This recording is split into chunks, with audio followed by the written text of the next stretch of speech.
As soon as your heart stops, your body begins to lose oxygen, stopping your cells and tissues from receiving this vital oxygen, leading to immediate cell death. Within 3 to 7 minutes of death, the first cells to die are your brain cells, as bone and skin cells can survive several days after your body has died. Next, your blood begins to drain from the capillaries as gravity pulls the blood into the lower parts of your body, which is called livor mortis. The rest of the body remains pale as red and purple splotches form at the lowest points. Livor mortis is beneficial as it reveals where the body lay close to death, as well as if and when the body was moved post-mortem. Afterwards, rigor mortis, the stiffening of the joints and muscles, sets in about 3 hours after death and lasts anywhere from 1 to 4 days depending on environmental factors. Lastly, algor mortis, happening within 24 hours, is a stage where the body loses all of its internal heat and becomes extremely cold.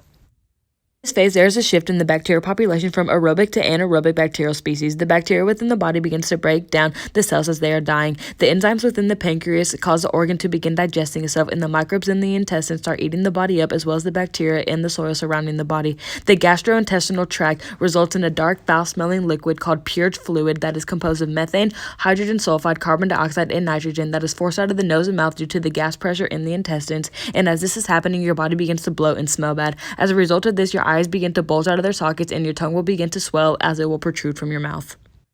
Of greatest mass loss, your body begins to turn colors from green to purple to black, and your lungs begin to expel fluids through your mouth and nose, attracting insects. The first type to arrive is the blowfly, which are attracted by body fluids and gases. The blowfly lay eggs within 2 days of you dying. Maggots, the first stage larvae, are very effective flesh eaters and can spread enzymes that help turn the body into goo. Maggots start their first stage of larvae at about 2 milliliters long, and by the time they have made it to the third stage and have pieced out of the body as a pre-pupa, they are about 10 times the initial size, as maggots can consume up to 60% of the human body under a week's time. The next stage of insects, the flesh flies, commence the body is decaying because of microbial fermentations, the enzymic decomposition and utilization of food, particularly carbohydrates, as they are attracted to the enzyme the maggots are leaving behind.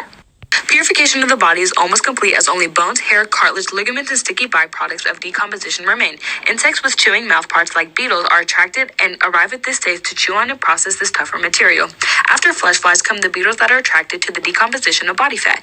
In this stage of decomposition, microphagous species or carrion feeders emerge. Next, rove beetles come and are predatory of not only the decaying body but also the carrion feeders. Later, the skin beetles come, and after them, the Hystridae, who eat the skin beetles. Age, sex, race, etc. can be identified through a corpse bone.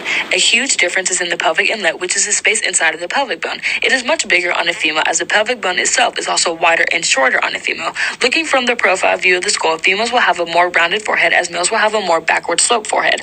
The ridge along the brows is very prominent in males and smoother in females. Females have rounder eye sockets with sharp edges in the upper corners, and males have more squarish eye sockets with blunt upper eye margins. Males have a more square jawline, and the line between the outer edge of the jaw and the ear is vertical. A female jaw is much more pointed, and the edge of the jaw slopes towards the ear.